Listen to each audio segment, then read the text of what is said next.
Nandyal news 9 కు స్వాగతం. ముందుగా ముఖ్యాంశాలు. నంద్యాలలో ఓపెన్ జిమ్లు ఓపెన్ గా వదిలేశారు. లక్షల ప్రజాధనం వృధా, పరికరాలు ధ్వంసం, పిచ్చి మొక్కలతో దర్శనమిస్తున్న వ్యాయామ కేంద్రాలు. Nandyal news 9 focus. నంద్యాల ప్రభుత్వ మెడికల్ కాలేజీలో ప్రశ్నపత్రాల తారుమారు. 15 నిమిషాల తర్వాత అసలు విషయం గుర్తించి రెగ్యులర్ విద్యార్థులకు సప్లిమెంటరీ పేపర్, సప్లిమెంటరీ వారికి రెగ్యులర్ పేపర్. రాజీ అవకాశం ఉన్న కేసులను ముందుగానే గుర్తించాలి. లోక్ అదాలత్లో త్వరిత పరిష్కారానికి పోలీసులు సమన్వయంతో కృషి చేయాలి. Senior civil judge, Lok Adalat chairman Ammana Raja. Nandyal జిల్లా గాలేరు నగరి కాలువ ద్వారా అవుకు రిజర్వేరుకు 1 టీఎంసీ నీటిని విడుదల. బనగనపల్లె మాజీ ఎమ్మెల్యే కాటసాని రామరెడ్డి చేసిన ఆరోపణలపై మంత్రి బీసీ జనార్దన్ రెడ్డి ఫైర్.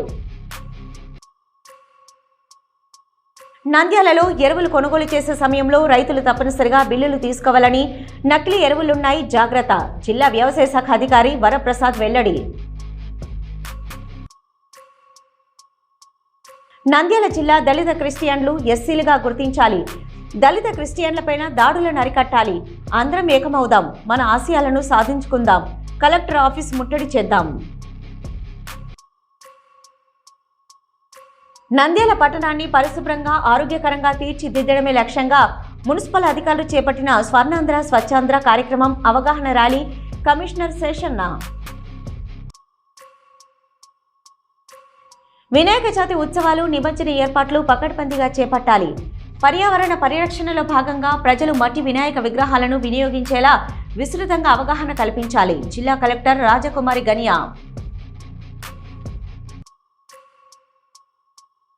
రైతన్నల నోట్లో మట్టి కొడుతూ ప్రజా సంక్షేమాన్ని పక్కన పెట్టి ప్రభుత్వం నడుపుతున్న వ్యాపార రాజకీయ ధోరణులపై అఖిలపక్ష ఐక్య వేదిక తీవ్ర ఆగ్రహం వ్యక్తం.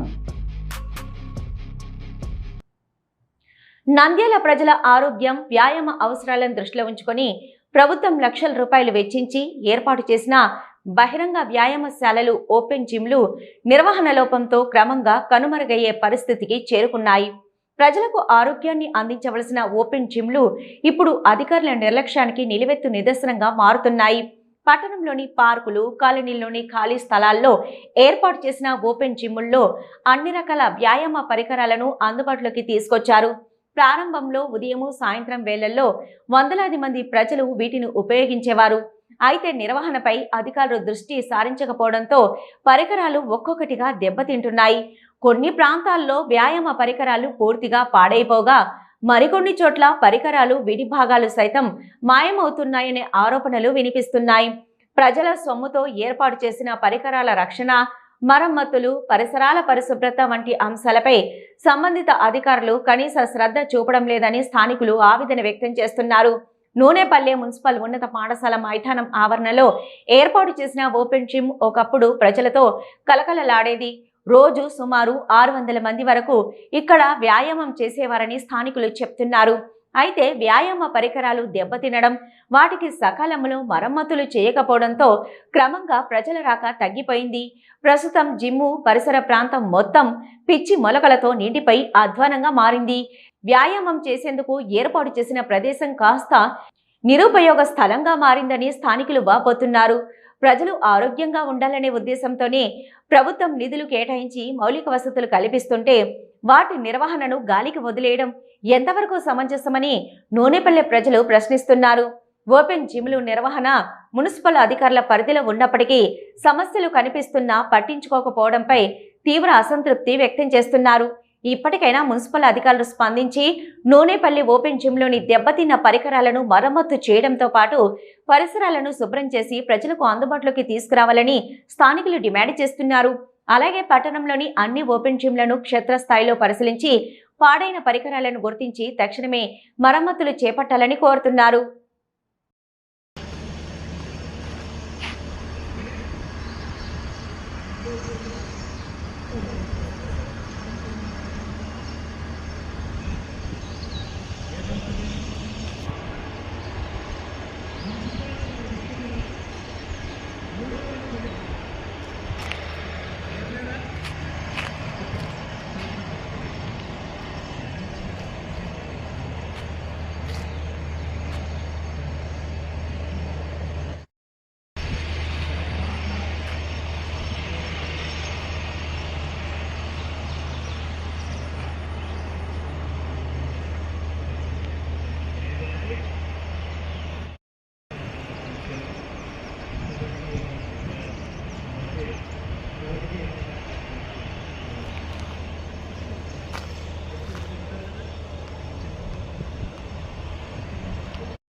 నంద్యాల ప్రభుత్వ వైద్య కళాశాలలో పరీక్షల నిర్వహణలో జరిగిన పొరపాటు కలకలం రేపింది. మొదటి సంవత్సరం ఎంబీబీఎస్ రెగ్యులర్ సప్లిమెంటరీ విద్యార్థులకు గురువారం పంపిణీ చేయవలసిన ప్రశ్నపత్రాలు తారుమారుగా పంపిణీ కావడం విద్యార్థులను ఆందోళనకు గురిచేసింది. సుమారు 15 నిమిషాల అనంతరం తప్పిదాన్ని గుర్తించడంతో వెంటనే ప్రశ్నపత్రాలను వెనక్కి తీసుకొని అసలు ప్రశ్నపత్రాలను విద్యార్థులకు అందించారు. వివరాల ప్రకారం ఎంబీబీఎస్ మొదటి సంవత్సరం విద్యార్థుల పరీక్షలకు సంబంధించిన ప్రశ్నపత్రాలను ఎన్టీఆర్ విశ్వవిద్యాలయం నుంచి నంద్యాల ప్రభుత్వ వైద్య కళాశాలకు ఈమెయిల్ ద్వారా పంపారు. తొలుత 2023 బ్యాచ్కు సంబంధించిన ప్రశ్నపత్రాలు కళాశాలకు చేరాయి. అయితే వాటిని ప్రస్తుత సంవత్సర రెగ్యులర్ విద్యార్థులు రాయవలసిన ప్రశ్నపత్రాలుగా భావించి వారికి పంపిణీ చేశారు. అనంతరం రెగ్యులర్ విద్యార్థులు రాయవలసిన ప్రశ్నపత్రాలు ఈమెయిల్లోకి రావడంతో వాటిని సప్లిమెంటరీ విద్యార్థులకు అందించారు. పరీక్ష ప్రారంభమైన కొద్దిసేపటికే ప్రశ్నపత్రాల పంపిణీలో జరిగిన పొరపాటును అధికారులు గుర్తించారు. దీంతో వెంటనే విద్యార్థులను పరీక్ష రాయడం నిలిపివేయాలని సూచించి వారి వద్ద ఉన్న ప్రశ్నపత్రాలను వెనక్కి తీసుకున్నారు. అనంతరం ప్రతి విద్యార్థికి వారు వాస్తవంగా రాయవలసిన ప్రశ్నపత్రాలను పంపిణీ చేశారు. పరీక్షల్లో పాల్గొన్న విద్యార్థులకు అసౌకర్యం కలగకుండా అదనపు సమయం కేటాయించి పరీక్ష రాయించడంతో విద్యార్థులు ఊపిరి పీల్చుకున్నారు. నంద్యాల ప్రభుత్వ వైద్య కళాశాలలో ఈ పరీక్షకు 4 సప్లిమెంటరీ విద్యార్థులు, సుమారు 150 మంది రెగ్యులర్ విద్యార్థులు హాజరయ్యారు. ప్రశ్నపత్రాల పంపిణీలో జరిగిన తప్పిదం కారణంగా పెద్ద సంఖ్యలో విద్యార్థులు కొద్దిసేపు అయోమయానికి గురయ్యారు. పరీక్షల నిర్వహణను పర్యవేక్షించేందుకు ఎన్టీఆర్ విశ్వవిద్యాలయం నుంచి పరిశీలకులు వచ్చినప్పటికీ ప్రశ్నపత్రాల పంపిణీలో జరిగిన తప్పిదంను వెంటనే గుర్తించకపోవడంపై చర్చకు దారితీసింది. ప్రశ్నపత్రాలు తారుమారుగా పంపిణీ అయిన విషయం వాస్తవమేనని నంద్యాల ప్రభుత్వ వైద్య కళాశాల ప్రిన్సిపల్ డాక్టర్ సురేఖ తెలిపారు. తప్పిదాన్ని గుర్తించిన వెంటనే సరిచేశామని, విద్యార్థులకు ఎలాంటి నష్టం కలగకుండా అదనపు సమయం ఇచ్చి పరీక్ష నిర్వహించామని వెల్లడించారు. అయితే పరీక్షల నిర్వహణలో ఎలాంటి పొరపాట్లు పునరావృతం కాకుండా ప్రశ్నపత్రాల స్వీకరణ, గుర్తింపు, పంపిణీ ప్రక్రియలో మరింత అప్రమత్తత అవసరమని విద్యార్థులు, తల్లిదండ్రులు అభిప్రాయపడుతున్నారు.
ఏనా కొంచెం ఇష్యూ ఉందని ఇక్కడ వీడియోలు రికార్డ్ చేయగలంటాను మా ఏ విషయం మనకి అదే దేని గురించి కొంచెం సేకరే అంటారు తలకాయ నొప్పిందని. Okay, thank you.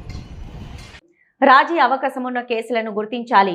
నంద్యాల వివిధ పోలీస్ స్టేషన్లలో రాజీకి అవకాశం ఉన్న కేసులను ముందుగానే గుర్తించి లోక్ అదాలత్లో పరిష్కారం అయ్యే విధంగా కృషి చేయాలని 3వ అదనపు జిల్లా senior civil judge Lok Adalat chairman Ammanaraja ASP సుష్మితలు పోలీసు అధికారులకు సూచించారు.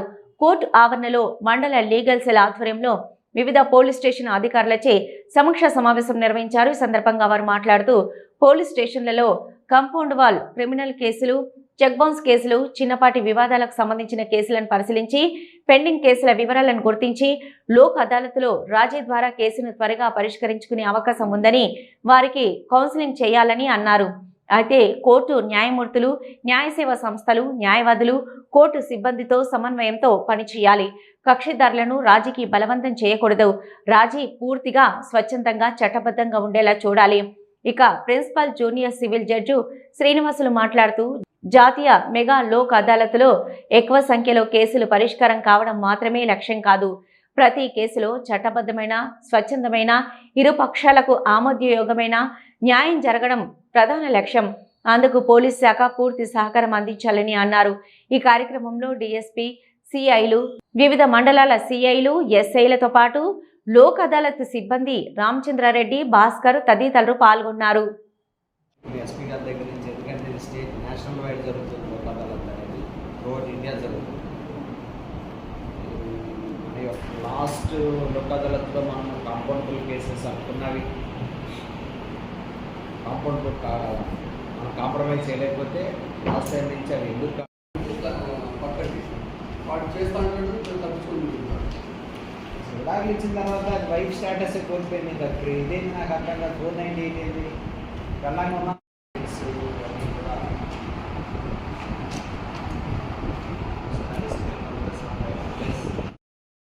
ప్రతి మీటింగ్లో మేము ఇదే చెప్పడం.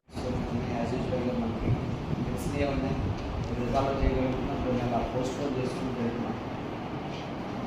ఇంకా ట్రాఫిక్ అఫెన్సెస్ కానీ అంటే మనకి ఇంప్రూవ్ కాన్సెప్ట్. లాస్ట్ లోక్ అదాలత్లో మనం కాంపౌండబుల్ కేసెస్ అనుకున్నవి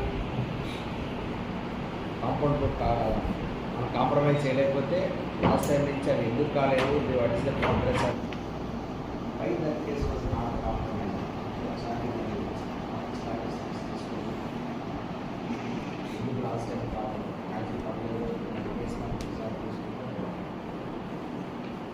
మెయిన్ పర్పస్ ఏంటంటే డిస్పోజల్, ఆల్టర్నేటివ్ జ్యుడిషియల్ సిస్టమ్. లేదా కంఫర్టబుల్ కేసెస్ కూడా రాజీ చేయగలిగితే మనం నాన్ కంఫర్టబుల్ కేసెస్ డిస్పోజల్ మీద ఆధారపడతాం. వచ్చిన ఆఫీసర్స్ అందరూ కూడా సీనియర్ ఆఫీసర్స్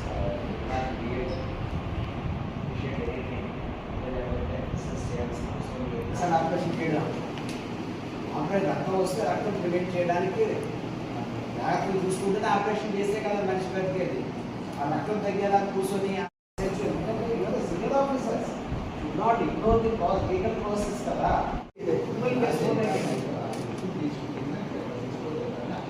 పదార్థం నుంచి ఎగ్జిక్యూట్ చేయడానికి ఏమన్నది ఈ మధ్య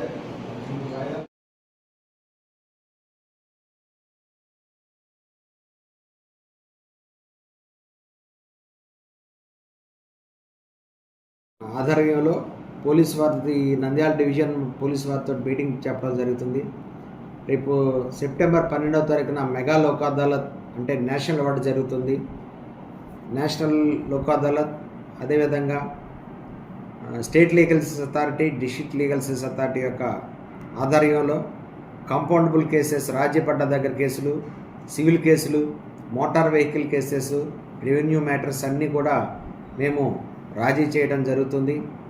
ఈ రాజీ ద్వారా రాజీ పడటం వల్ల ప్రజలకి, కక్షిదారులకి వారి యొక్క అమూల్యమైన సమయం, ధనము కూడా వృధా కాకుండా ఉంటుంది. ఈ రాజీ వల్ల అదే రోజు పరిష్కారం జరుగుతుంది. దానికి ఈ లోక్ అదాలత్లో రాజీ పడినట్లయితే ఆ డిగ్రీకి అప్పీల్ అనేది ఉండదు, ఇరుపక్షాలు గెలిచినట్టే విధంగా ఉంటుంది.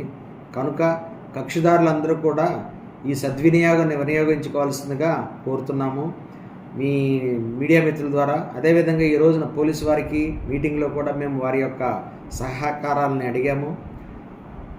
క్రిమినల్ కేసులు అయితే రాజీ పడదగ్గర కేసులు చట్ట ప్రకారం, సివిల్ కేసులు అయితే ఎంత యొక్క ఆస్తి విలువ ఉన్నా సరే అది రాజీ చేయడం.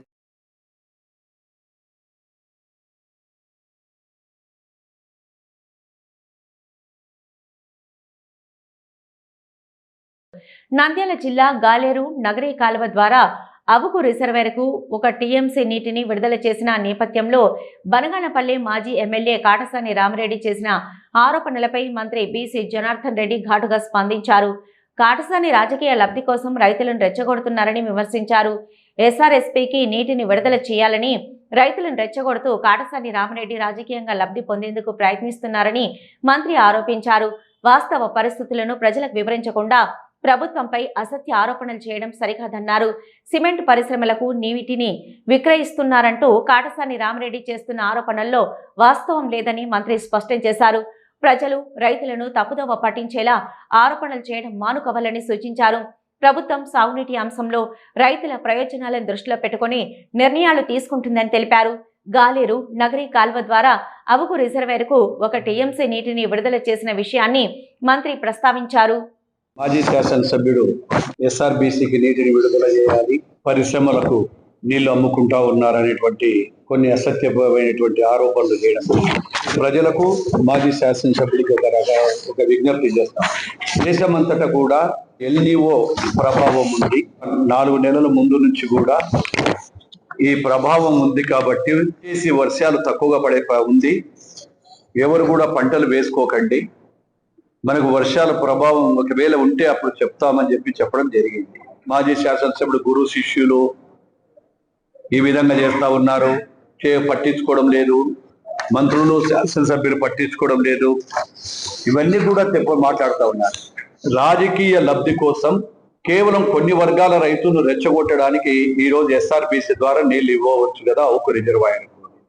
ఎస్ఆర్బీసీ ద్వారా అవుకు రిజర్వాయర్కి ఇవ్వాలంటే తాగునీరు ముఖ్యం. మనకు ముందు జిఎన్ఎస్ ద్వారా డైరెక్ట్గా అక్కడికి వెళ్తుంది, అంతే తప్ప ఏ పరిశ్రమకు ఇవ్వాలనేటువంటి ఉద్దేశం కాదు. పరిశ్రమలకు ఇస్తున్నది కూడా చాలా చిన్న క్వాంటిటీ. అది పరిశ్రమలకు ఇచ్చినంత మాత్రాన ఆ చిన్న క్వాంటిటీ వలన కూడా దాని మీద పరిశ్రమల మీద ఆధారపడేటువంటి వేల మంది ఉద్యోగులు ఉన్నారు. అది గుర్తుపెట్టుకోవాలి శాసనసభ్యుడు మాజీ.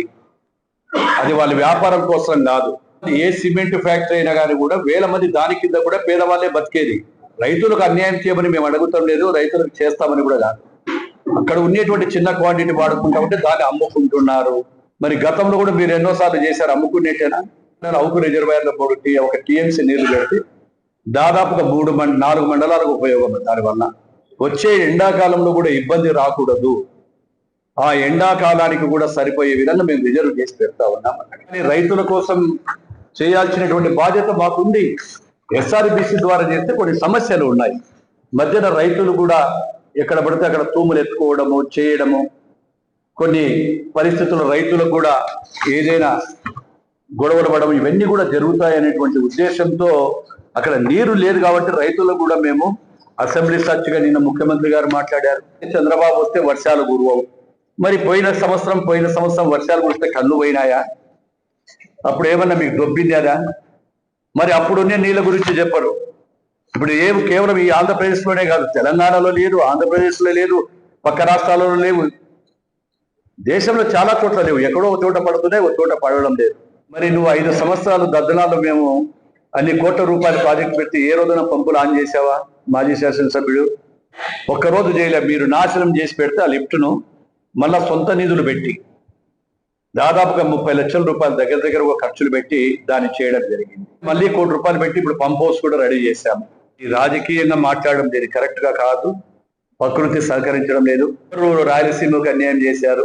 ప్రజలకు అందరికి తెలుసు మీరు రాయలసీమ ద్రోహులు కాబట్టే ఈరోజు 199 భాగాలు మేము గెలవగలిగినాం రాయలసీమలో. మీరు రాయలసీమకు ద్రోహులు కాబట్టే ఈరోజు మమ్మల్ని గెలిపించారు రాయలసీమ ప్రజలు. మీరు వీటి గురించి, ఎస్ఆర్బీసీ గురించి, రాయలసీమ గురించి మాట్లాడే హక్కు మీకు లేదని తెలియజేస్తా ఉన్నా. మళ్ళీ కమిషన్ల కక్కుర్తిపడి కేవలం ఆదాయాల కోసం గత ప్రభుత్వంలో కమిషన్ల కోసము, ఆదాయం కోసము భూగర్భ జలాలు ఏవైతే ఉంటాయో కింద గ్రౌండ్ కు కూడా లైనింగ్ చేశారు.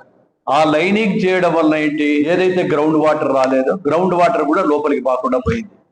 కేవలం కమిషన్ల కోసం కక్కుర్తుబడి మీరు ఆ రోజు రాజకీయం కోసం చేసి మీ కమిషన్ల కోసం పోయి జిఎన్ఎస్ లైనింగ్ చేసిన పాపం కూడా మీదని కూడా తెలియజేస్తా ఉన్నారు. ఎరువులు కొనుగోలు చేసే సమయంలో రైతులు తప్పనిసరిగా బిల్లులు తీసుకోవాలని జిల్లా వ్యవసాయ శాఖ అధికారి వరప్రసాద్ సూచించారు.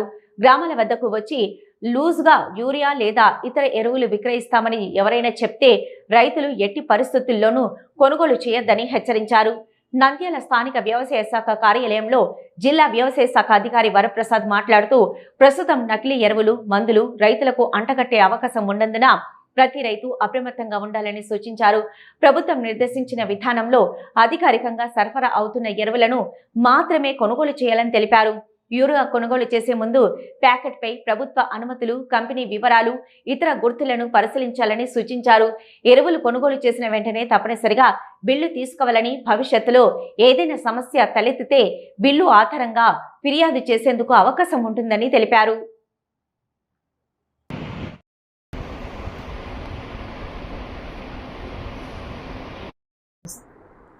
అందరికీ నమస్కారం. ప్రస్తుత వ్యవసాయ సీజను ఎలినో ప్రభావం వల్ల పంటల సాగు విస్తీర్ణం కానీ చాలా తక్కువగా జరిగింది నంద్యాల మండలంలో. ఇప్పటి వరకు నంద్యాల మండలంలో సాగు విస్తీర్ణం చూసుకుంటే 7,490 హెక్టార్ల సాధారణ విస్తీర్ణం గాను ఇప్పటి వరకు 3,500 హెక్టార్లలో వివిధ పంటలు సాగు చేయడం జరిగినది. మనకు ప్రధానంగా వరి, మొక్కజొన్న, మిరప ఈ ప్రధానంగా ఈ 3 పంటలు ఖరీఫ్ సీజన్లో సాగు చేయబడతాయి. ఈ 3 పంటలు ప్రధానంగా సాగు చేసే పంటలు మనకు ప్రధానంగా కాలువ కింద అంటే కేసీ కెనాల్ అయితేనేమి, ఎస్ఆర్బీసీ అయితేనేమి, తెలుగు గంగ కాలువ కిందనే ఎక్కువగా విస్తీర్ణం ఉన్నది. ఈ సంవత్సరము వర్షాభావ పరిస్థితుల వల్ల ఏవైతే ఈ పంటలు అధికంగా నీరు తీసుకునే పంటలు కాబట్టి వాటి సాగును ప్రభుత్వం ద్వారా మేము చేపట్టకూడదనే రైతులకు అవగాహన కల్పించడం జరిగింది. అదేవిధంగా రైతులు కూడా ఇప్పటివరకు వరి సాగు అయితే నంద్యాల మండలంలో దాదాపుగా 6,500 హెక్టార్లకు కానీ ఇప్పటి వరకు ఒక 1,800 హెక్టార్లు ఎక్కడైతే బోర్ బావులు ఉన్నాయో తర్వాత సాలు వరి డైరెక్ట్ సోయింగ్ ప్యాడీ మాత్రం సోయింగ్ చేయడం జరిగింది. తర్వాత ఇప్పుడు విస్తీర్ణమే చాలా తక్కువ ఉన్నది. అదేవిధంగా మనకు ప్రస్తుతానికి ఎరువుల డిమాండ్ కానీ మనకు రైతుల దగ్గర నుంచి ఎక్కువ లేదండి. దీనికి రైతులు కూడా మనకు ఎరువుల డిమాండ్ ప్రస్తుతం అయితే లేదు, కానీ తర్వాత రేపు పొద్దున రబీ సీజన్లో అయితేనేమి మనకు వర్షాలు ఆశాజనకంగా కురిసినప్పుడు పంటలు ఏవైతే రబీలో సాగు చేస్తామో ముఖ్యంగా జొన్న అయితేనేమి, తర్వాత మొక్కజొన్న అయితేనేమి, రబీలో మినుములు ఈ సాగు చేసే పంటలకు మనం రైతులు విరివిగా కొనడం జరుగుతుంది. ఆంధ్రప్రదేశ్ ప్రభుత్వము గత జూన్ 8వ తేదీ నుంచి యూరియా, డిఏపి ఎరువులను ప్రధానంగా మనకు ఒక యాప్ ద్వారా ఇవ్వడం జరిగింది. ABAMS 2.2 అనే యాప్ ద్వారా ఇవ్వడం జరుగుతుంది. ఇది ఆల్రెడీ మొదలై మనకు 2 నెలలు పైన పూర్తయినది. అన్ని అందరు డీలర్ల దగ్గర అయితేనేమి, అదేవిధంగా రైతు సేవా కేంద్రాలు అయితేనేమి ఈ యాప్ ద్వారానే ప్రభుత్వం ద్వారా ఎరువులు ఇవ్వడం జరుగుతుంది. మనకు నంద్యాల మండలంలో దాదాపుగా ఇప్పటికే అందుబాటులో కావాల్సినంత యూరియా ఉందండి. దాదాపుగా 1,200 టన్నుల యూరియా అందుబాటులో ఉంది. ఒక 400 టన్నుల డిఏపి అందుబాటులో ఉంది. ఎరువుల కొరత అయితే ఏమీ లేదు. అదే మనకు సీజన్ సరిగా లేనందువల్ల అంత డిమాండ్ అయితే ఎరువులకు మనకు కనిపించడం లేదు. ఈ సందర్భంగా రైతులకు కొన్ని సూచనలు ఏమనగా, మనకు ఎరువులు ఏవైతే మీరు డీలర్ల దగ్గర ఎక్కడ కొనాలి, అది ముఖ్యంగా రైతులు ఎరువులు అనేటివి ప్రభుత్వం ద్వారా లైసెన్స్ పొందిన అధీకృత డీలర్లు ఉంటారు, ఆథరైజ్డ్ డీలర్స్ అంటారు. వాళ్ళ దగ్గరనే ఎరువులను కొనుగోలు చేయాలా. వాళ్ళ దగ్గర నంద్యాల జిల్లా కేంద్రంలో దాదాపుగా మనకు 50 మంది అధీకృత డీలర్లు ఉన్నారు. అందులో దాదాపుగా ఒక 35 మంది యాక్టివ్గా బిజినెస్ చేసే వాళ్ళు ఉన్నారు. అదే ఇవే కాకుండా మన రైతు సేవా కేంద్రాలు 14 రైతు సేవా కేంద్రాలు ఉన్నాయి. వాటి ద్వారా కానీ మనము యూరియా, డిఏపి మనం అందిస్తున్నాము. ముఖ్యంగా ఈ యూరియా, డిఏపి ఎరువులు అయితేనేమి, యూరియా ఎరువులు అయితేనేమి మనకు నాణ్యమైన ఎరువులు డీలర్ల దగ్గర అందుబాటులో ఉన్నాయి. అదేవిధంగా రైతు సేవా కేంద్రాల్లో ఉన్నాయి. రైతులు కూడా ఈ డీలర్ల దగ్గర కొనుగోలు చేసిన వెంటనే బిల్లులు, రసీదులు ఖచ్చితంగా కుల వివక్ష వ్యతిరేక పోరాట సంఘం KVPS CITU DYFI ఆధ్వర్యంలో స్థానిక నంద్యాల పెద్ద చర్చి ఎదురుగా రైడర్ మెమోరియల్ కమ్యూనిటీ హాల్ నందు రౌండ్ టేబుల్ సమావేశం జరిగింది. ఈ సమావేశానికి కేవీపీఎస్ జిల్లా నాయకులు పుల్ల నరసింహులు అధ్యక్షత వహించారు.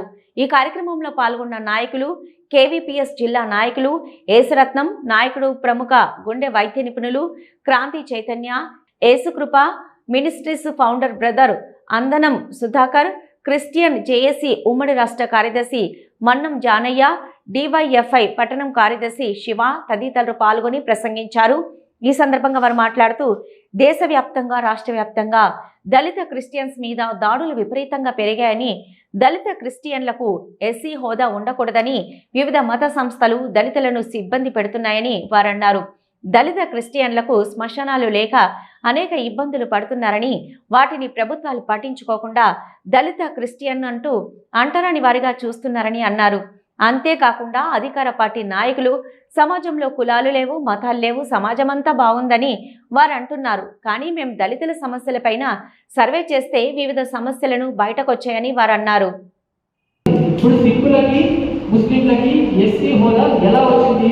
త్రూ పార్లమెంటే వచ్చింది. సో ఇది కూడా త్రూ మనల్ని రిప్రజెంట్ చేస్తున్న వాళ్ళు ఏం చేస్తున్నారు అక్కడ? సో ముందు ఫస్ట్ వాళ్ళని క్వశ్చన్ చేయండి. పార్లమెంట్ లో మనల్ని రిప్రజెంట్ చేస్తూ అక్కడ తీసుకున్న వాళ్ళేదో ఫస్ట్ వాళ్ళు తిరగాలి. ఆ ఎంపీలో ఆ ఎంపీలో ముందు వాళ్ళు బయటకు వచ్చి దీనికి సమాధానం చెప్పగలగాలి. ప్రాధాన్యత ఇవ్వాలని మా యొక్క అభిప్రాయం. తర్వాత ఇది అంతా కూడా ఫైనల్ గా జరిగిందంటే బీసీలని రిప్రజెంట్ అయ్యింది. రిజర్వేషన్ తీసేద్దాం. మనం ఎంత శాతం ఉన్నామో అంత శాతం మంది కోర్టులలో, అంత శాతం మంది ఎగ్జిక్యూటివ్ గా, అంత శాతం మంది పార్లమెంట్ లో, అంత శాతం మంది ఎంటర్ప్రెన్యూర్స్ గా ఉన్న రోజు రిజర్వేషన్స్ అవసరం లేదు. రిప్రజెంట్ అయ్యామా లేదా అంటే రిప్రజెంట్ అయ్యింటేనే రిజర్వేషన్లు నిజంగా రాజ్యాంగబద్ధంగా అమలైనట్టు లెక్క. ఎక్కడ రిప్రజెంట్ అయినా? సుప్రీంకోర్టులో జడ్జిలలో ఎంతమంది బీసీ ఎస్సీ ఎస్టీ మైనారిటీలు ఉన్నారు? పార్లమెంట్ లో ఎంతమంది బీసీ ఎస్సీ ఎస్టీ మైనారిటీలు ఉన్నారు? రూపాయలు ఉన్న చెంచాలు. వాళ్ళు నిజంగా మనల్ని ఎప్పుడు రిప్రజెంట్ చేస్తున్నారు? వాళ్ళు మన రిప్రజెంటేటివ్స్ కాదు, అది మన ప్రజలు. ఎగ్జిక్యూటివ్స్ ఉన్నారు, ఐఏఎస్ ఉన్నారు. ఈ కులాల నుంచి పోయిన ఐఏఎస్లు ఎంతమంది మళ్ళీ మన కులాల కోసం ప్రాతినిధ్యం వహిస్తున్నారు? ఎంతమంది మన కోసం పోరాడుతున్నారు? రిజర్వేషన్స్ వచ్చిందని కేవలం ఒక బుక్తో లేకపోతే ఒక ఎంప్లాయ్మెంట్ అనుకున్న రోజులు ఈ పోరాటం ఇలానే ఉంటుంది. రిజర్వేషన్స్ అనేది మనల్ని మనం రిప్రజెంట్ చేసుకోవడం కోసం వాడే ఒక ఆయుధం. దాని యొక్క అంతిమ లక్ష్యము మనం ఎంతున్నామో అంత అన్ని రంగాల్లో రిప్రజెంట్ చేసుకోగలగడమే దాని యొక్క అంతిమ లక్ష్యమై ఉండాలి తప్ప ఇది ఒక వృత్తి పోరాటం కాకూడదు. సో అంటే ఇవన్నీ ఇప్పుడు మనం గమనిస్తే ఇది అంతా కూడా ఆర్ఎస్ఎస్ బీజేపీ చేస్తున్న చిచ్చు అనేది మనకు తెలుస్తుంది. నార్త్ ఇండియాలో ముస్లింల పేరుతోటి బీసీలను పోలరైజ్ చేయడమే దాని యొక్క అంశం అయితే, సౌత్ ఇండియాలో అది ఫలించడం లేదని మనకు అర్థమవుతుంది. మొన్న పాచిపోయింది లడ్డు గురించి చేసినారు ఏదో అయిపోతుందని చెప్పి చేశారు, లడ్డు పాచిపోయింది. ఇప్పుడు మిగిలిన క్రిస్టియన్స్, సౌత్ ఇండియాలో క్రిస్టియన్స్ ఎక్కువ ఉంటారు ముస్లింల కంటే కంపారిటివ్ గా పర్సెంటేజ్ వైజ్. సో ఇప్పుడు కేవలం క్రిస్టియన్స్ ని టార్గెట్ చేస్తూ నార్త్ ఇండియాలో ఏదైతే ముస్లింల మీద జరిగిందో అదే దాంట్లో ఇక్కడ క్రిస్టియన్స్ చేస్తూ మళ్ళీ దీనిలో బీసీలని పోలరైజ్ చేయడము, తద్వారా వాళ్ళు తద్వారా వాళ్ళు గద్దెక్కడం తప్ప ఇది ఒక పొలిటికల్ మోటివ్ తప్ప దీంట్లో రాష్ట్రం నాశనం అయిపోయినా కూడా పోతే అనే ఉద్దేశంతో గవర్నమెంట్స్ ఈరోజు మూవ్ అవుతున్నప్పుడు మనం కలిసి కట్టుగా పోరాడగలిగితే తప్ప ఇది ఈ సమస్యకు పరిష్కారం. ఈ యొక్క రిజర్వేషన్ పదాలు అనగా సబ్సిడీలు కానీ గవర్నమెంట్ ఇస్తున్న ప్రోత్సాహాలు కానీ ఉండవు అని చెప్పింది. ఎవరు చెప్పారు? రాష్ట్రపతి ఆఫీసు నుండి వచ్చింది. ఆ రాష్ట్రపతి ఆఫీసు నుండి వచ్చిన సర్క్యులర్ దాని మినిమం వ్యాలిడిటీ ఒక 6 months లేదా ఒక 1 year, లేకపోతే దానికి ఒక కాల పరిమితి ఉంది. అది పార్లమెంటు ఎగువ దిగువ సభల యొక్క, రాజ్యసభ లోక్సభ యొక్క తీర్మానం కాదు. కేవలం ఒక రాష్ట్రపతి ఆఫీసు నుండి వచ్చినటువంటి ఒక సర్క్యులర్ నోటు మాత్రమే. మన ఆంధ్రప్రదేశ్ ఉమ్మడి రాష్ట్రంలో కూడా మరి ఆంధ్రప్రదేశ్ ప్రభుత్వం ఒక సర్క్యులర్ ఇచ్చింది. అది సాంఘిక సంక్షేమ శాఖ మరి ప్రిన్సిపల్ సెక్రటరీ గారు ఏమని 1998 మేము అంటారు. ఏదైనా కానీ క్రైస్తవానికి సంబంధించిన ఒక క్యాలెండర్ కానీ, ఒక సిలువ కానీ, ఒక వాక్యం కానీ, ఒక బైబిల్ కానీ, మరి ఏదైనా ఆ ఇంట్లో ఒక ఆనవాలు కనిపిస్తే ఇమీడియట్ గా వారికి ఎస్సీ స్టేటస్ అనేది బ్యాన్ చేయొచ్చు లేదా సస్పెండ్ చేయొచ్చు అన్నటువంటి ఒక సర్క్యులర్ ఉంది. అది కూడా ఒక ఐఏఎస్ ఆఫీసర్ ఇచ్చిన సర్క్యులర్ మాత్రమే. మరి ఇన్ని రోజులు క్రైస్తవ సమాజం ఏం చేస్తున్నట్టు?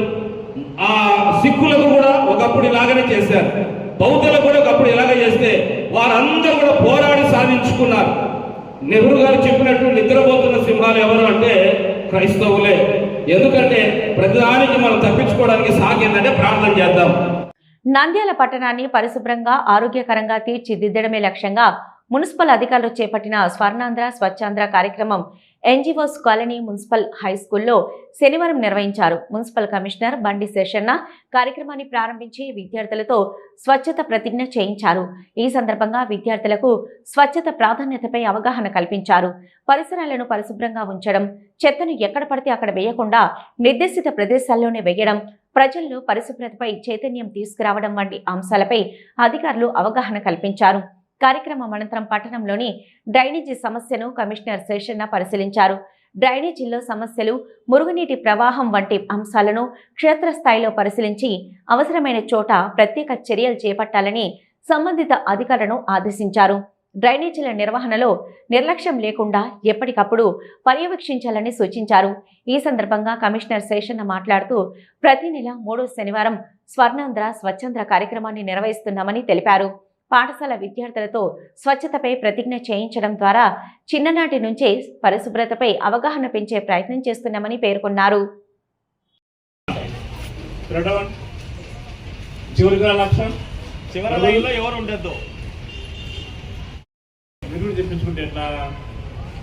చెప్తే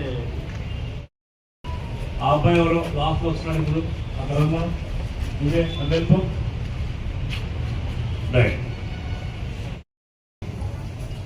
ఉపాధ్యాయ బృందానికి, నాతో పాటు ఇచ్చేసినటువంటి ఉద్యోగ బృందం అందరికీ, అలాగే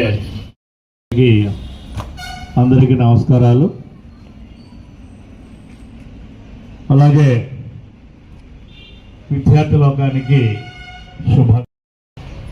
ప్రతి నెల 3వ శనివారము పట్టణంలో కాబట్టి ఆ రోజు చేయలేకపోవడం వల్ల ఈరోజు 22వ తారీఖున మనం చేసుకుంటున్నాం. సో ఈ యొక్క శనివారం లక్ష్యం చేస్తామా కదా.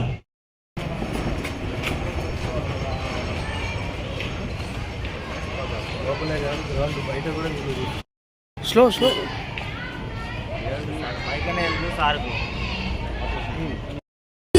మన వాకిలి, మన జిల్లా, మన రాష్ట్రం, మన దేశం, మనమంద మమేకమై కదలా.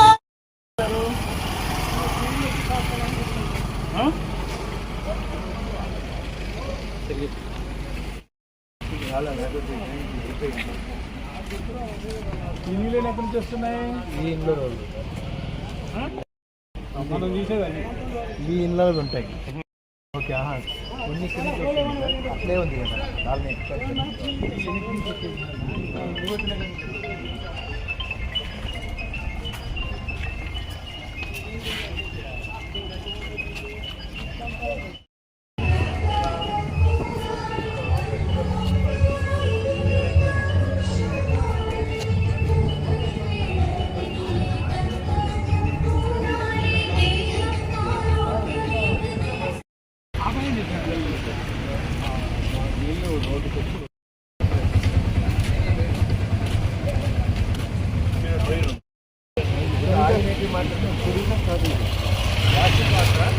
పర్యావరణ పరిరక్షణలో భాగంగా ప్రజలు మట్టి వినాయక విగ్రహాలను వినియోగించేలా విస్తృతంగా అవగాహన కల్పించాలి.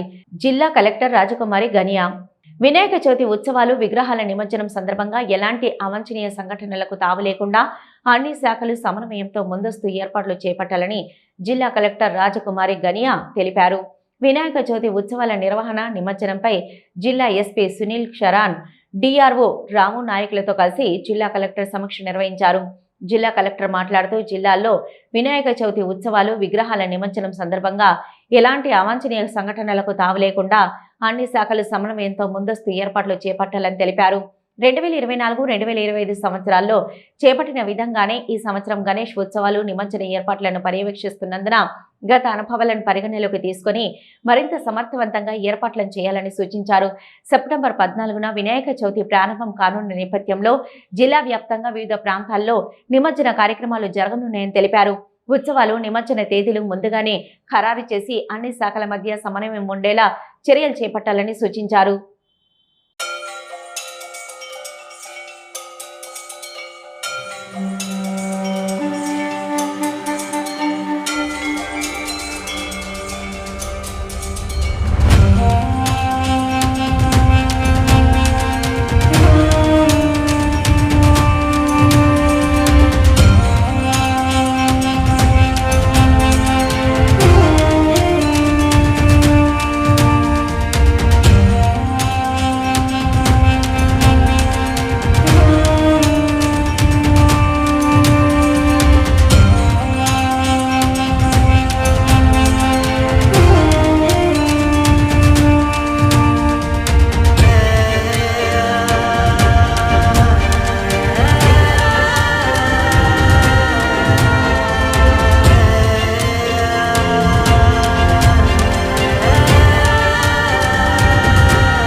రైతన్నల నోట్లో మట్టి కొడుతూ ప్రజా సంక్షేమాన్ని పక్కన పెట్టి ప్రభుత్వం నడుపుతున్న వ్యాపార రాజకీయ ధోరణులపై అఖిలపక్ష ఐక్యవేదిక తీవ్ర ఆగ్రహం వ్యక్తం చేసింది.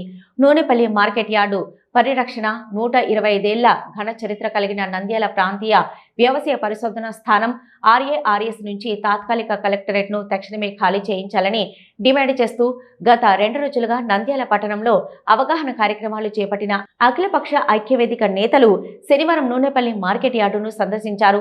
ఈ సందర్భంగా యార్డులో జరిగిన పశువుల సంతకు విచ్చేసిన వేలాది మంది రైతులు, వ్యాపారులు మరియు ప్రజలను నేరుగా కలుసుకొని ప్రభుత్వ ప్రజా వ్యతిరేక నిర్ణయాలను విడమర్చి చెప్పారు. ఈ సందర్భంగా అఖిలపక్ష నాయకులు మాట్లాడుతూ రైతు పండించిన పంటకు గిట్టుబాటు ధర దక్కేలా చేయడం, దళారీల మోసాల నుంచి కాపాడడం, ధాన్యానికి తక్కువ వడ్డీకే రుణాలు ఇప్పించడం కోసం ఎంతో మంది పెద్దల త్యాగాలు కృషి ఫలితంగా ఈ మార్కెట్ యార్డు రూపుదిద్దుకుంది. యార్డు శిస్తు ద్వారా వచ్చే నిధులతో గ్రామాల్లో రోడ్లు, మౌలిక వసతులు కల్పించేవారు. కానీ నేడు పాలకుల నిర్లక్ష్యం వల్ల ఈ యార్డు నిర్వీర్యమైపోయింది. మార్కెట్ యార్డుకు చెందిన భూముల్లో కూడా రాజకీయ ప్రయోజనాల కోసం అధికార టీడీపీ కార్యాలయానికి 2 ఎకరాల విలువైన స్థలాన్ని కేటాయించడం దుర్మార్గమైన చర్య అని మండిపడ్డారు. బొజ్జ దశరథరామరెడ్డి, అధ్యక్షులు రాయలసీమ సాగునీటి సాధన సమితి. ఇంతకుముందు మిత్రులు మాట్లాడారు. ఇక్కడ ఈ మార్కెట్ యార్డు కోసం ఎంతోమంది నాయకులు కృషి చేశారు. రైతు సౌభాగ్యం కోసం ఈ మార్కెట్ యార్డును పెట్టారు. మార్కెట్ యార్డులు రైతులకు లాభసాటి ధర రావడం కోసం, వాళ్ళ ధాన్యాన్ని పెట్టుకోవడం కోసం, వాళ్ళ ధాన్యానికి బ్యాంకుల నుండి తక్కువ వడ్డీకి రావడం కోసం, లేదా ఇక్కడ మంచి ఫెయిర్ ధర వచ్చేలాగా, వ్యాపారస్తులు కూడా మోసం చేయకుండా డబ్బులు ఇచ్చేలాగా చేసే కార్యక్రమం కోసం మార్కెట్ యార్డును పెట్టడం జరిగింది. అదేవిధంగా ఈ మార్కెట్ యార్డు ద్వారా వచ్చే శిస్తు ద్వారా గ్రామాల్లో కూడా రైతులకు మౌలిక వసతులు, రోడ్లు, పంట పొలాలకు రోడ్లు వేసే కార్యక్రమాలు చేపట్టారు. ఇంత మహోన్నతంగా స్థాపించిన ఈ మార్కెట్ యార్డు పాలకుల యొక్క నిర్వాహంతో ఈరోజు నిర్వీర్యమైపోయిన పరిస్థితి మనకు కనపడుతూ ఉంది. ఇక్కడ పశువులను అమ్ముకుంటున్న పరిస్థితి ఒకటి జరుగుతోంది. ఇంకా 17 ఎకరాలు ఉన్న మార్కెట్ యార్డ్లో కూడా పరిస్థితి అధ్వానంగా ఉంది. ఈ నేపథ్యంలోనే మనం ఒక విషయాన్ని అయితే మాట్లాడుకోవాలి. నంద్యాలలో మెడికల్ కాలేజ్ ఏర్పాటు చేయాలనుకున్నప్పుడు ఎన్ఎంసీ గైడ్లైన్స్ ప్రకారం 20 ఎకరాలు అయితే సరిపోతుంది. ఈ మార్కెట్ యార్డ్లో కేవలం పశువులను ఒకటే అమ్ముతున్నారు కాబట్టి పశువులకు వేరే చోట పెట్టుకొని ఈ 8 ఎకరాల విలువైన స్థలాన్ని కాలేజీకి ఇచ్చేసి దీన్ని మెడికల్ కాలేజీ ఏర్పాటు చేసుకోండి, హాస్పిటల్ పక్కనే ఉంటుందన్న సందర్భంలో ఆ రోజున్న కలెక్టర్ గారు ఈ మార్కెట్ యార్డు బ్రహ్మాండంగా పనిచేస్తుందని చెప్పి కోర్టులో అఫిడవిట్ సబ్మిట్ చేశారు. ఇది ప్రజలందరూ గుర్తుంచుకోవాలి. మరి ఇదే ఈరోజు తెలుగుదేశం పార్టీ అధికారంలోకి వచ్చిన తర్వాత మాకు కార్యాలయం కట్టుకోవాలి, విస్తారంగా 2 ఎకరాల్లో కార్యాలయం కట్టుకోవాలంటే కలెక్టర్ గారు దీన్ని 7 కోట్ల రూపాయలకు ఎకరాకి 7 కోట్ల రూపాయలకు అమ్మేలాగా మాకేమీ పనికి రావడం లేదని చెప్పి ఒక 2 ఎకరాలు ఇవ్వడానికని ఇచ్చారు.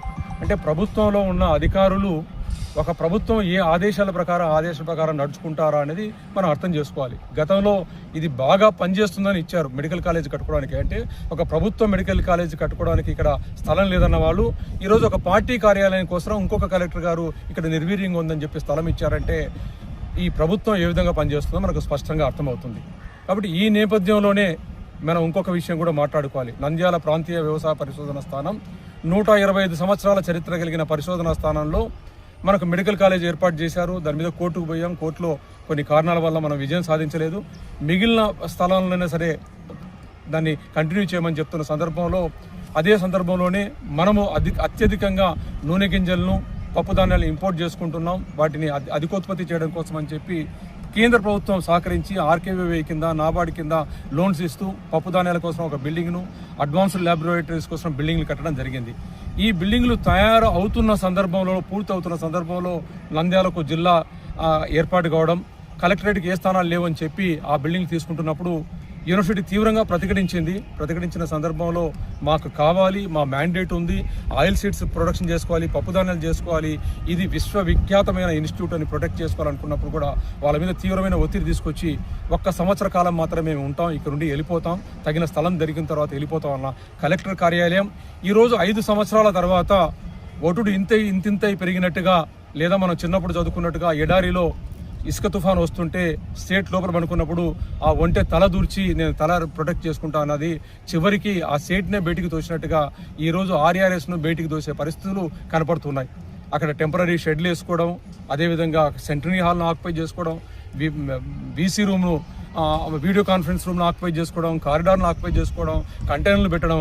ఇప్పుడు ఉన్న సైంటిస్టులు కూడా వాళ్ళు బిల్డింగ్లో వచ్చి రీసెర్చ్ చేసుకోవాల్సిన సందర్భంలో ఉంటే ఈ బిల్డింగ్లు కూడా ఖాళీ చేసుకోండి అని చెప్పే పరిస్థితి వస్తుందంటే ఎంత దుర్మార్గంగా ఉందో అర్థమవుతుంది. అంటే కలెక్టర్ కార్యాలయం పెట్టడానికి స్థలాలు లేవు, కానీ ప్రభుత్వం అంటే రైతులకు ఉపయోగపడే వ్యవసాయ ఉత్పాదనకు చేసి అధిక ఉత్పత్తి జరిగేదానికి చీడపీడలను తట్టుకునే ఉత్పాదన చేసి వ్యవసాయ రంగం అభివృద్ధి చేయడానికి కావాల్సిన పరిశోధనా స్థానంలో నుండి కలెక్టరేట్ను తొలగించడానికి స్థలాలు లేవంటున్నారు. ఈరోజు ప్రజలందరూ ఒకటి గమనించుకోవాలి. మార్కెట్ యార్డు రైతులకు లాభసాటి ధర రావడానికి ఉపయోగపడేదైతే రీసెర్చ్ స్టేషన్ అనేది రైతులు అత్యధిక ఉత్పత్తి చేసుకొని ఆహార భద్రత కల్పించడానికి అవసరమైనది. అంటే వ్యవసాయం కోసం మేము ముందుంటున్నాం, మేము సంక్షేమం కోసం పనిచేస్తున్న ప్రభుత్వాలు మార్కెట్ యార్డ్లో 2 ఎకరాలు పార్టీ కేటాయిస్తూ అదే కలెక్టర్ కార్యాలయానికి స్థలాలు లేవంటున్న సందర్భంలో ఈ స్థలం ఎక్కడి నుండి వచ్చింది అని అడగడానికి మేము వచ్చాం. కనుక ఇప్పుడైనా సరే తక్షణమే కలెక్టరేట్ కార్యాలయం అక్కడి నుండి తరలించాలి, ఇక్కడ కడుతున్న నిర్మాణాలను పూర్తిగా ఆపివేయాలని చెప్పి మేము కోరుకుంటున్నాం. ఈ నేపథ్యంలో ప్రజల మద్దతు కోసం నిన్న మొన్న ఈ రోజు కూడా 3 కార్యక్రమాలు చేపట్టాం. చాలా మందికి ప్రజలకు విషయాలు కూడా తెలియవు. ఈ రోజు తెలిసిన తర్వాత పాలకులు ఇంత దుర్మార్గంగా ఉన్నారా, ప్రజల వ్యతిరేకంగా పనిచేస్తున్నారనే ప్రశ్నించే దిశగా వస్తున్నారు. ఆ వేడి మీకు తగిలి మీరు ఇక్కడ నుండి పారిపోయే పరిస్థితులు కలగక ముందరనే మీరు తక్షణమే ఈ కన్స్ట్రక్షన్ను ఆపుదల చేయాలి. అదేవిధంగా కలెక్టరేట్ కార్యాలయాన్ని తక్షణమే తరలించాలని చెప్పి మేము కోరుకుంటున్నాం. విజ్ఞత కలిగిన న్యాయశాఖ మంత్రి గారు ఈ ప్రాంత ప్రజలతో ఎన్నుకబడి ఈ ప్రాంత ప్రజల న్యాయం కోసం చేస్తానని చెప్పి బాసర చేసి ప్రమాణం చేసిన మీరు ఆ దిశగా పనిచేస్తారని చెప్పి మేము ఆశిస్తున్నాం. జై రాయలసీమ, జై జై రాయలసీమ. ముఖ్యాంశాలు మరొకసారి చూద్దాం. నంద్యాలలో ఓపెన్ జిమ్లు ఓపెన్ గా వదిలేశారు. లక్షల ప్రజాధనం వృధా, పరికరాలు ధ్వంసం, పిచ్చి మొక్కలతో దర్శనమిస్తున్న వ్యాయామ కేంద్రాలు. Nandyal news 9 focus. నంద్యాల ప్రభుత్వ మెడికల్ కాలేజీలో ప్రశ్నపత్రాల తారుమారు. 15 నిమిషాల తర్వాత అసలు విషయం గుర్తించి రెగ్యులర్ విద్యార్థులకు సప్లిమెంటరీ పేపర్, సప్లిమెంటరీ వారికి రెగ్యులర్ పేపర్.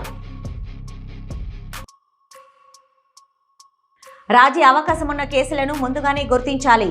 లోక్ అదాలత్లో త్వరిత పరిష్కారానికి పోలీసులు సమన్వయంతో కృషి చేయాలి. Senior civil judge, Lok Adalat chairman Ammana Raja. Nandyal జిల్లా గాలేరు నగరీ కాలువ ద్వారా అవుకు రిజర్వేరుకు 1 టీఎంసీ నీటిని విడుదల. బనగనపల్లె మాజీ ఎమ్మెల్యే కాటసాని రామరెడ్డి చేసిన ఆరోపణలపై మంత్రి బీసీ జనార్దన్ రెడ్డి ఫైర్. నంద్యాలలో ఎరువులు కొనుగోలు చేసే సమయంలో రైతులు తప్పనిసరిగా బిల్లులు తీసుకోవాలని, నకిలీ ఎరువులున్నాయి జాగ్రత్త. జిల్లా వ్యవసాయ శాఖ అధికారి వరప్రసాద్ వెల్లడి.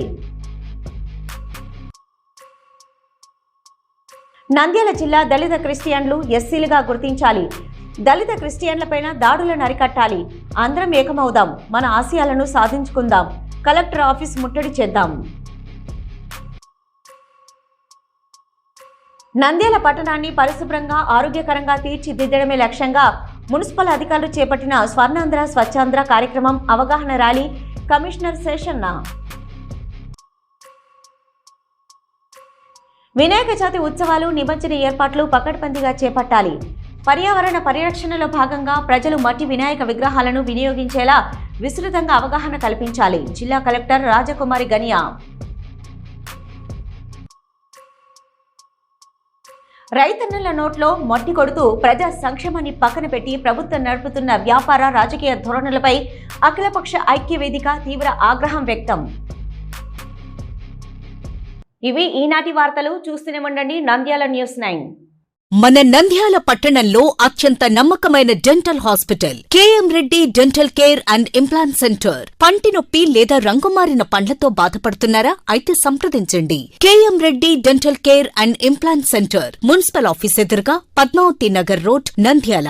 గత 7 సంవత్సరాలుగా సుదీర్ఘ అనుభవం కలిగిన డాక్టర్ కేఎం రెడ్డి ఎండీఎస్ గారి నిర్వహణలో అత్యాధునిక వైద్య పరికరాలతో సరికొత్త అపారమైన అనుభవంతో నంద్యాల పట్టణ ప్రాంత ప్రజలకు విశేషమైన సేవలందిస్తున్నారు. పేద మధ్యతరగతి ప్రజలకు దంతవైద్యం అందుబాటులో ఉండాలని మేం ఫ్యామిలీ కార్డ్ ప్రవేశపెట్టడమైనది. ఫ్యామిలీ కార్డ్ లో సదుపాయాలు: కుటుంబంలోని 6గురికి 1 సంవత్సరం పాటు ఉచిత ఓపీ చెకప్, ఉచిత ఎక్స్రే స్కానింగ్ 1 సంవత్సరం వరకు, మొదటి స్కేలింగ్ డెంటల్ క్లీనింగ్ నార్మల్ ఫీతో చేయించుకున్న తర్వాత 6 నెలలకు 2వ స్కేలింగ్ లో 50% మినహాయింపు, ఉచిత బీపీ మరియు బ్లడ్ షుగర్ లెవెల్ చెకప్. మా ప్రత్యేకతలు: డెంటల్ ఇంప్లాంట్, లేజర్ చికిత్స, root canal treatment, smile designing, పారదర్శక క్లిప్స్, పళ్ల సెట్టు, పళ్లు లేని వారికి ఫిక్స్డ్ పళ్లు అమర్చుట, వంకర పళ్లను సరిచేయుట, చిన్నపిల్లల్లో దంత సమస్యలకు ప్రత్యేక చికిత్సలు, పాలదంతాల పుచ్చు, విరిగిన పళ్లు, 2 వరుసల్లో పళ్లు, ఎత్తుపళ్లు వంటి సమస్యలకు చికిత్స, ఆర్మీ మరియు ఎక్స్ ఆర్మీ వ్యక్తులకు ఉచిత ఓపీ.